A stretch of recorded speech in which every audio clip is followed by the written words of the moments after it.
Halo teman-teman, selamat datang di Bongkar Film. Apa kabar kalian semua? Semoga kalian baik-baik saja dimanapun kalian berada.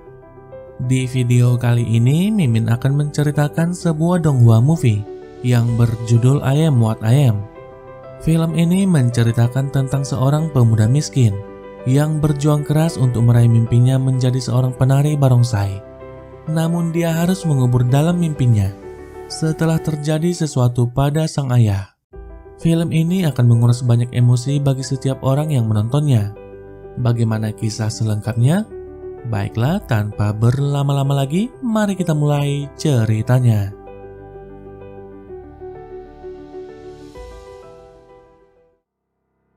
Di awal film, kita akan dikenalkan dengan Gyun, seorang remaja 18 tahun yang tinggal di sebuah kota kecil. Tampak ia sedang mengendarai sepeda bututnya. Tak lama lagi festival musim semi akan segera dimulai. Terlihat banyak orang di alun-alun sudah berkumpul untuk menyaksikan pertunjukan barongsai. Gyun juga tak ketinggalan. Dia sangat antusias ingin melihatnya. Gyun bahkan sampai meniru gerakan para penari barongsai menggunakan sebuah kulit semangka. Namun kesenangannya langsung dihentikan oleh Chet. Dia adalah salah satu ketua tim barongsai di kota mereka. Gyun kerap mendapat bulian dari Chet dan teman-temannya. Tak hanya itu, mereka juga merampas angpau satu-satunya pemberian kakek Gyun. Namun tiba-tiba, seorang penari barongsai merah langsung merebut angpau itu dari Chet. Tak terima, Chet pun langsung mengejarnya. Pertarungan dan kejar-kejaran pun terjadi di antara mereka untuk merebut angpau merah itu yang berada tepat di atas sebuah menara bambu.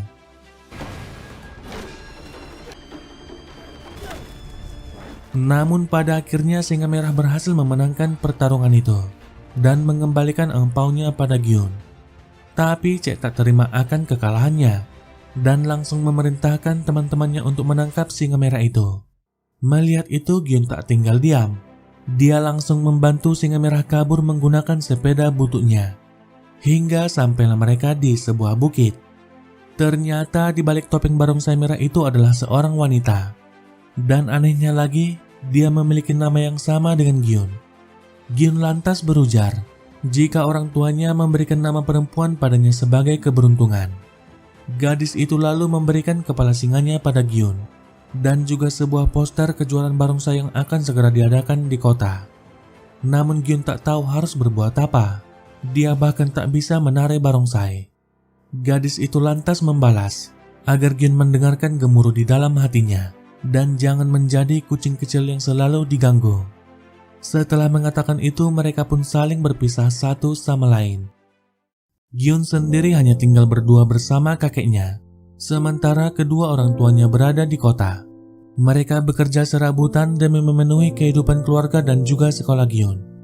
Bertahun-tahun mereka tak pernah kembali, bahkan di saat tahun baru sekalipun. Sang ibu pun hanya bisa berjanji jika mereka akan kembali pulang pada tahun depan. Malam harinya Gyun mulai merenungi kehidupannya. Dia yakin ada cara lain untuk menemui orang tuanya, yaitu dengan mengikuti turnamen barongsai yang akan diadakan di kota Guangzhou. Dengan begitu dia bisa menemui kedua orang tuanya. Di hadapan sebuah patung Buddha, Gyun kemudian mulai membuat permohonannya. Pada keesokan harinya, Gyun mengajak temannya bernama Kat untuk bergabung bersama tim barongsainya. Awalnya Kat tidak tertarik sama sekali. Namun setelah Gyun menceritakan tentang gadis cantik yang ia temui, tanpa pikir panjang Kat langsung setuju untuk bergabung. Namun mereka masih kekurangan satu orang lagi, yaitu pemain drum untuk tim mereka. Mereka berdua kemudian pergi menemui Dok dan menawarkan Dok untuk bergabung bersama tim barongsai mereka. Awalnya Dok menolak karena ia sibuk bekerja. Tapi di saat itu juga bosnya langsung memecat Dok karena dia ketahuan memakan bakso jualan mereka. Dok pun tak punya alasan lain untuk menolak ajakan mereka. Setelah itu mereka bertiga pergi ke pasar untuk menggalang dana dan meminta bantuan orang-orang di sana. Namun tiba-tiba aksi mereka langsung dihentikan oleh Chet. Di tempat itu Chet kembali menghina Gyun dan berkata jika mereka bertiga merupakan pecundang. Tak hanya itu, dia juga merusak kepala singa milik Gyun serta mengolok-olok kedua orang tua Gyun yang tak pernah kembali pulang. Mendengar semua itu, air mata Gyun mulai berderai. Dengan semua rasa kemarahannya, dia coba menyerang Chet. Namun apa daya, Gyun bersama kedua temannya malah dihajar sampai babak belur.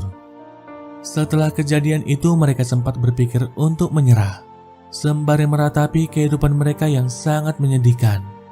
Tapi semangat mereka kembali berkobar setelah melihat tim barongsai lain yang sedang berlatih. Bersama-sama mereka bertiga kemudian meluapkan semua isi hati mereka. Pada keesokan harinya, mereka bertiga menunggu di depan sebuah tempat latihan barongsai dengan harapan ada orang yang mau melatih mereka. Setelah menunggu cukup lama, seorang kakek tua kemudian muncul dari dalam tempat itu dan memberikan mereka sebuah peta.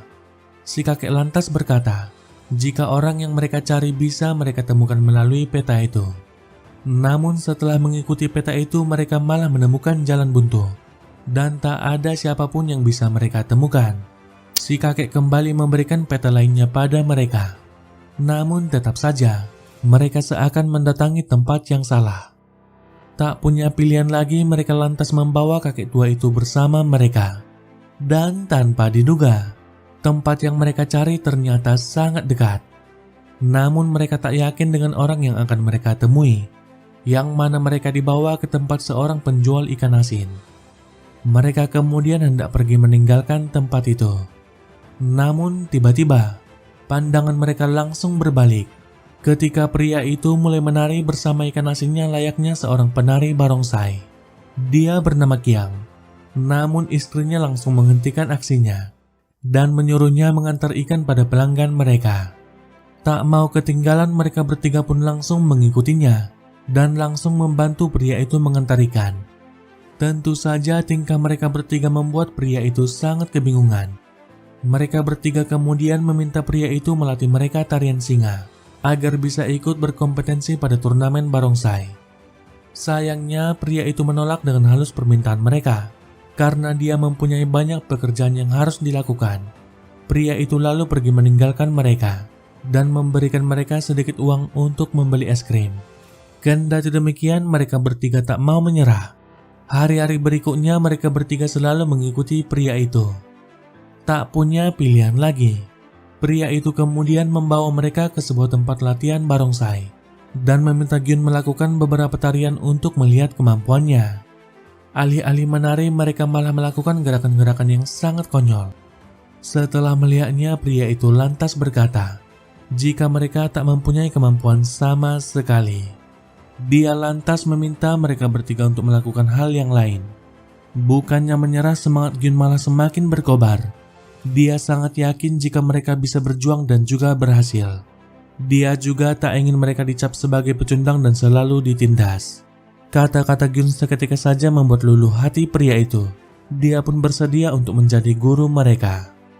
Secara diam-diam pria itu mulai melatih mereka di belakang istrinya. Sementara mereka bertiga membantunya mengantar ikan secara sukarela.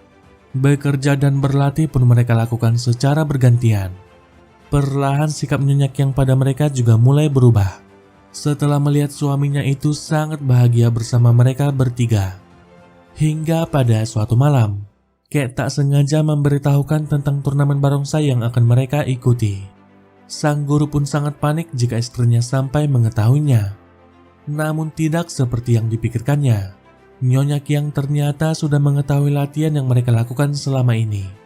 Dia lalu memberikan seragam lama tim barongsai milik suaminya itu. Tidak hanya itu, dia juga akan menggantikan suaminya melakukan pengiriman ikan, agar dia bisa lebih fokus untuk melatih mereka bertiga. Hal itu lantas membuat Kiang sangat terharu. Dulunya Kiang merupakan penari barongsai terbaik di kota itu. Dia juga terlihat sangat bahagia ketika melakukan aksinya. Namun menjadi penari barongsai bukanlah pekerjaan yang cocok untuk mencari nafkah. Dia pun terpaksa berhenti karena kerasnya kehidupan. Nyonya Kiang lalu memperingatkan mereka bertiga agar memikirkan masa depan mereka secara baik-baik. Dukungan dari Nyonya Kiang lantas membuat mereka semakin bersemangat lagi. Nyonya Kiang bahkan meminta suaminya untuk membelikan mereka bertiga perlengkapan barongsai. Ia berujar jika mereka bisa memperlakukan mereka bertiga seperti anak mereka sendiri. Pada keesokan harinya, sang guru membawa mereka ke toko perlengkapan barongsai. Di tempat itu mereka diminta untuk memilih kepala singa dan juga drum yang akan mereka pakai. Pilihan Gyun pun akhirnya jatuh pada sebuah kepala singa merah. Setelah itu sang guru membawa mereka ke sebuah tempat untuk melakukan pertandingan uji coba melawan tim barongsai lainnya. Dalam pertandingan itu mereka harus memperebutkan sebuah selada, dan yang pertama mendapatkannya akan menjadi pemenangnya. Awalnya kedua tim bertarung cukup seimbang. Mereka juga bertarung dengan sangat sengit. Namun apa daya, Gyun dan kedua temannya ternyata belum sanggup melawan mereka. Alhasil mereka pun harus kalah dalam pertandingan itu. Walau begitu, sang guru tak ingin menyalahkan mereka bertiga. Dia sadar jika mereka masih pemula. Alih-alih memarahi mereka bertiga, dia malah memberikan semangat kepada 3 muridnya itu dan meminta mereka untuk bertarung sampai akhir seperti seekor singa ganas. Hari-hari selanjutnya latihan keras mereka tak pernah berhenti. Fisik dan mental mereka juga diasah sepanjang waktu. Mereka juga mulai dilatih berjalan di atas tiang-tiang pancang yang cukup tinggi. Suatu waktu Gyun bertanya pada sang guru tentang sebuah tiang pancang yang jauh lebih tinggi dari tiang lainnya, yang mana dengan tinggi seperti itu tak mungkin ada yang akan melompat ke sana. Sang guru lantas berujar jika tiang itu bernama Pilar Langit, sebagai pengingat untuk para penari singa untuk tetap rendah hati. Itu juga sebagai gambaran jika selalu ada gunung yang tak bisa mereka taklukkan. Dia lalu memperingatkan mereka bertiga agar jangan mencoba-coba untuk melompat ke sana. Beberapa waktu kemudian festivalnya pun sudah dimulai. Setiap tim barongsai sudah berkumpul di alun-alun untuk melakukan pertandingan kualifikasi menuju tingkat nasional. Sedangkan itu sang guru sedang membeli minuman untuk mereka. Di saat hendak kembali pada mereka, langkahnya langsung terhenti ketika melihat istrinya sedang diolok-olok oleh konsumen mereka. Orang itu juga mengatakan jika Kyang tak bisa diandalkan. Mendengar itu membuat Kyang merasa sangat bersalah. Dia kemudian memutuskan untuk kembali ke toko. Namun kepulangannya membuat istrinya sangat kesal dan memintanya untuk pergi mendampingi muridnya. Nyonya Kyang juga berkata jika dirinya tak pernah menyesal sudah menikah dengan Kyang, walau orang-orang selalu berbicara aneh tentang suaminya itu. Perkataan itu seketika saja membuat Kyang sangat terharu. Sementara itu Gyun dan kedua temannya mulai sedikit cemas karena guru mereka tak kunjung muncul di tempat itu. Mereka juga mendapatkan undian lawan yang cukup berat, yaitu tim yang pernah mengalahkan mereka di saat uji coba. Orang-orang juga mulai mengolok-olok mereka bertiga. Walau sempat ragu, tapi mereka tetap maju untuk bertanding. Beberapa saat kemudian Kyang akhirnya tiba di tempat itu. Dia tak menemukan siapa-siapa di sana selain wajah murung ketiga muridnya. Melihat mereka, Kyang seakan tahu apa yang sudah terjadi. Dia kemudian berusaha memberikan semangat pada mereka bertiga. Tapi secara mengejutkan, mereka ternyata menang dan berhasil lolos kualifikasi. Dan itu mereka lakukan sebagai kejutan pada sang guru. Tawa bahagia pun terlihat pada wajah mereka bertiga, yang sekaligus membuat sang guru sangat terharu bahagia. Malam harinya mereka makan malam bersama untuk merayakannya. Kebahagiaan Gyun pun semakin bertambah ketika dia mendapat kabar jika orang tuanya sudah kembali. Secepat mungkin dia berlari kembali ke rumah. Tapi sayang, semua tak seindah yang dipikirkannya. Setibanya di rumah, dia melihat sang ayah sudah terbujur di tempat tidur. Dia kemudian diberitahukan jika ayahnya terjatuh saat sedang bekerja dan saat ini sedang dalam keadaan koma. Mereka juga terpaksa membawanya keluar dari rumah sakit karena sang ayah tak kunjung bangun dan juga kurangnya biaya mereka. Kini mereka hanya bisa berharap keajaiban terjadi untuk membangunkannya. Melihat itu, Gyun tak tahu harus berbuat apa. Dia pun berlari ke tempat biasanya untuk menyendiri. Di sana dia meluapkan semua rasa kesedihannya. Gyun bahkan mulai menyalahkan dirinya sendiri karena dulu dia tak memohon pada sang dewa agar orang tuanya kembali dalam keadaan sehat. Sembari menangis, Gyun kembali memohon pada sang dewa untuk memberikan keajaiban pada ayahnya. Scene kemudian berganti. Beberapa hari pun sudah berlalu. Gyun sudah membulatkan tekadnya untuk berangkat ke kota menggantikan orang tuanya bekerja. Dengan berat hati dia kemudian mengucapkan perpisahan pada guru dan teman-temannya. Walau begitu, Gyun berjanji akan berlatih keras seorang diri agar dia bisa tampil di turnamen bersama mereka. Sang guru kemudian meminta Gyun untuk selalu kuat apapun yang terjadi padanya. Sementara kedua temannya berjanji akan selalu menunggu Gyun sampai kembali. Sesampainya di kota, Gyun langsung memulai kehidupan kerasnya. Pekerjaan berat dan berbahaya pun harus dilakukannya. Kendati demikian, dia tak lupa menghubungi guru dan teman-temannya. Tapi hidup di kota besar bukanlah hal yang mudah. Gyun mulai mencari pekerjaan sampingan dan juga serabutan, yang kemudian membuatnya berpindah-pindah tempat tinggal. Dia juga harus tidur di sebuah barak bersama banyak orang. Namun baginya, tempat itu sudah cukup untuk melepaskan rasa lelahnya. Hingga pada suatu ketika, Gyun memutuskan untuk berhenti menghubungi guru dan teman-temannya. Mereka pun mulai ragu jika Gyun akan kembali pulang. Tak lama kemudian, Gyun mendapat kabar jika ada pekerjaan lain di kota Shanghai. Mereka bahkan akan dibayar 2 kali lipat di sana. Gyun kemudian memberitahukan pada ibunya jika dia akan berangkat. Sementara itu, sang ibu juga memberitahukan jika teman dan gurunya sudah memberikan sejumlah uang untuk membantu keluarga mereka. Dengan perasaan yang bersalah, sang ibu hanya bisa meminta maaf atas apa yang terjadi pada mereka. Hari pun kian berlalu. Tinggal seminggu lagi sampai turnamen barongsainya akan dimulai. Gyun tak sengaja tersandung saat berada di jalan. Seorang gadis kemudian datang menghampirinya. Dan tanpa diduga dia adalah gadis yang memiliki nama yang sama dengannya. Gadis itu kemudian memberikan tumpangan pada Gyun, sembari menanyakan tentang kepala singa yang pernah ia berikan pada Gyun. Mendengar itu, Gyun tak bisa menjawab dan hanya terdiam. Gadis itu lalu bercerita jika dia sebenarnya sangat ingin menjadi penari barongsai. Namun keluarganya melarang keras karena dia seorang perempuan. Sementara itu dia juga sangat berharap bisa melihat Gyun tampil pada turnamen itu menggunakan kepala singa yang pernah ia berikan. Lagi-lagi Gyun hanya terdiam sepanjang perjalanan sebelum akhirnya mereka kembali berpisah satu sama lain. Scene kemudian berganti. Beberapa hari pun sudah berlalu. Qiang bersama kedua muridnya akan berangkat ke kota Guangzhou, tempat di mana turnamennya akan berlangsung. Mereka pun berharap bisa bertemu dengan Gyun di sana. Sementara itu di lain sisi, Gyun sedang bekerja mengantar makanan pada sekelompok orang yang kebetulan juga anggota tim barongsai. Mereka sangat kesal karena Gyun datang terlambat. Karena itu mereka kemudian mulai menghina Gyun dan menyebutnya sebagai pecundang. Gyun tak bisa membalas dan hanya bisa merenungi nasibnya. Esok harinya turnamen barongsainya akan berlangsung. Kek dan Dok mulai ragu jika mereka bisa mengikuti kejuaraan itu. Sang guru lantas berkata jika dia akan menggantikan Gyun. Mereka harus ikut karena turnamennya akan disiarkan di TV. Dengan begitu Gyun mungkin saja akan melihat mereka. Sementara itu Gyun sudah membulatkan tekadnya. Dia melakukan tarian singa terakhirnya sebelum pergi dari kota itu, sampai matahari pagi menyingsing dari arah timur.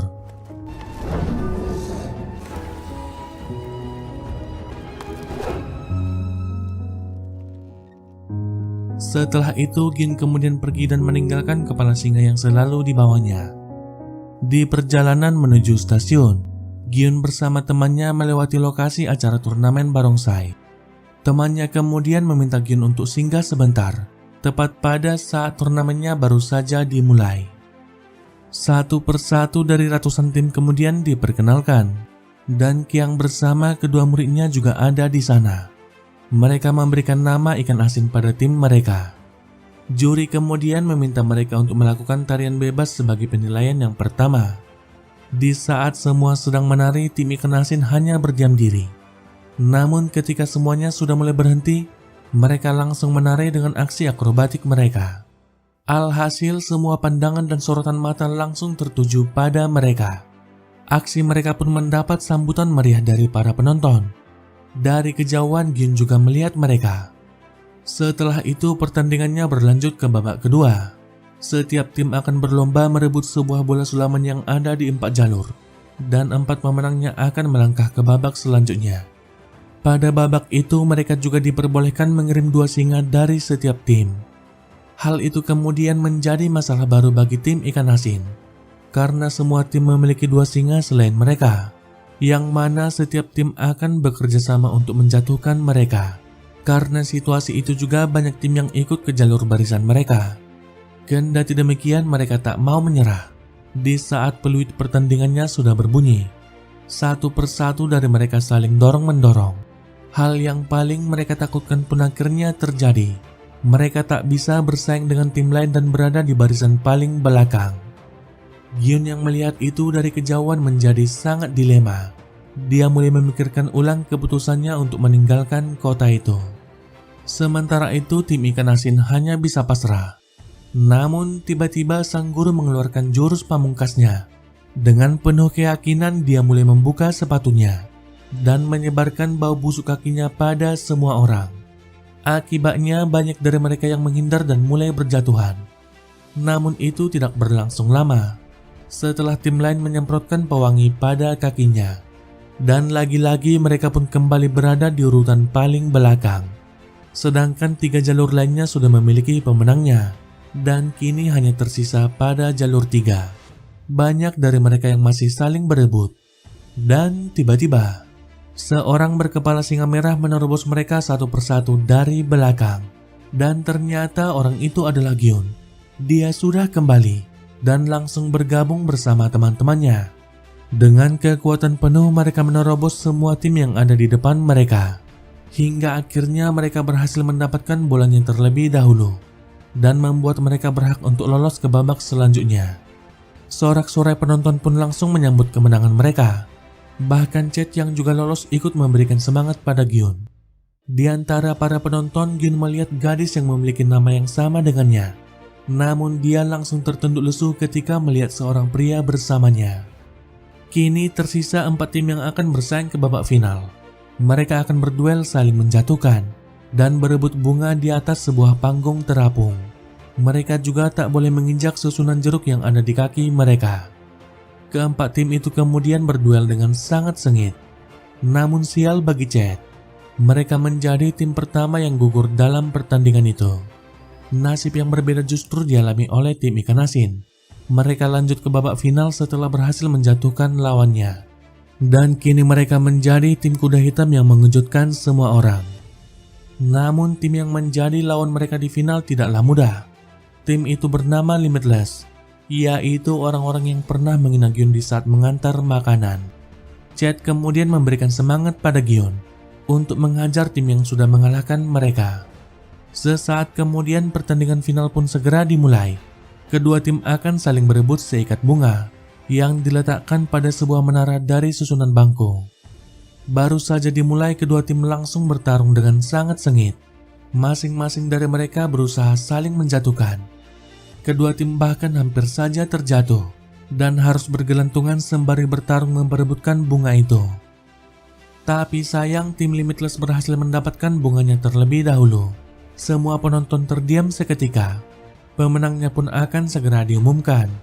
Namun tiba-tiba, tim ikan asin mengeluarkan sebagian bunga yang berhasil mereka rebut. Pertandingan itu pun akhirnya berakhir dengan seri. Kedua tim kemudian akan masuk ke babak tambahan untuk menentukan pemenangnya. Pada pertandingan akhir, mereka akan melakukan tarian barongsai di atas tiang panjang, dan juri akan memberikan nilai pada mereka untuk menentukan pemenangnya. Namun kali ini bukan seperti biasanya. Tiang panjang yang digunakan memiliki tinggi dan jarak yang berbeda dari biasanya. Tim Limitless kemudian bersiap sebagai tim pertama yang melakukannya. Dengan percaya diri mereka mulai melompati satu persatu tiang itu, hingga akhirnya mencapai puncak dan berhasil menyelesaikannya. Kini tiba saatnya bagi tim ikan asin. Namun sayang, masalah besar datang pada mereka. Kakek Gyun terluka sangat parah. Luka itu didapatnya di saat sedang bekerja sebelumnya. Tim medis kemudian menyarankan Gyun untuk beristirahat. Di saat itu juga Chet menawarkan diri untuk menggantikannya. Namun panitia langsung menolaknya, karena sudah menjadi aturan kalau setiap peserta tak boleh berganti tim. Mendengar itu, sang guru pun hendak menyarankan mereka untuk segera mundur. Namun Gyun langsung menolaknya. Dia tak mau menyerah begitu saja dan ingin terus berjuang, sama seperti yang pernah dikatakan sang guru padanya. Sang guru pun tak bisa berkata apa-apa ketika mendengar itu. Setelah itu pertandingannya pun kembali berlanjut. Pada awalnya satu persatu tiang bisa mereka lewati, tapi Gyun mulai merasakan sakit di kakinya. Kendati demikian, dia terus berjuang sekuat tenaga, sembari mengingat kerja keras dan latihan mereka selama ini. Namun tiba-tiba Gyun terpeleset dan hampir membuat Kate terjatuh. Beruntungnya mereka masih bisa bertahan. Mereka pun terus melangkah maju, dan kini tinggal selangkah lagi menuju tiang terakhir. Tapi Gyun tiba-tiba berhenti. Dia mulai menatap tiang yang sangat tinggi di depan mereka, yaitu pilar langit seperti yang pernah dikatakan sang guru. Semua penonton tiba-tiba saja terdiam dan menunggu apa yang akan mereka lakukan. Sesaat Gyun hanya memandangi fotonya bersama kedua orang tuanya. Dia lalu meminta pada Kate untuk membantunya mencapai tiang itu. Tiba-tiba saja angin kencang mulai berhembus sampai melepas tiang penyangga pilar tinggi itu. Dengan cepat Dok bersama peserta lainnya langsung memperbaikinya. Sesaat kemudian dentuman suara drum mulai terdengar, diikuti oleh suara dentuman drum dari tim lainnya. Di saat itu juga Gyun dan Kat langsung beraksi. Semua pandangan mata langsung tertuju pada mereka. Dengan sekuat tenaga, Kat langsung melempar Gyun untuk mencapai pilar itu. Namun apa daya, Gyun terjatuh sebelum dia sempat menginjakkan kakinya pada pilar itu. Di saat yang bersamaan, Gyun kembali mengingat kenangannya bersama kedua orang tuanya, yang mana mereka sedang menyaksikan tarian singa sewaktu dia masih kecil. Dan tiba-tiba, semua orang mulai bersorak-sorai. Gyun ternyata berhasil meletakkan kepala singanya di atas pilar itu, dan kini singa merah itu berada di atas puncak tertinggi. Pada waktu yang bersamaan, ayah Gyun mulai tersadar secara perlahan, dan film pun berakhir. Baiklah teman-teman, demikian alur cerita film I Am What I Am. Sangat mengharukan kisah akhir dari film ini, perjuangan dan tekad keras seseorang untuk meraih mimpinya. Film ini mengajarkan kita, jika keberhasilan tak akan pernah mengkhianati kerja keras. Banyak pesan moral yang bisa kita ambil dari film ini. Bagaimana dengan semua keterbatasannya, Gyun mampu membuktikan kepada semua orang kalau dia bisa berhasil. Selain itu, kita juga tak boleh cepat menyerah atas semua ujian dan cobaan yang terjadi pada hidup kita. Baiklah teman-teman, sampai di sini video kita kali ini.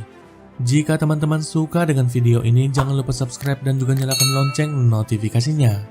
Baiklah, saya pamit dan sampai jumpa di video selanjutnya.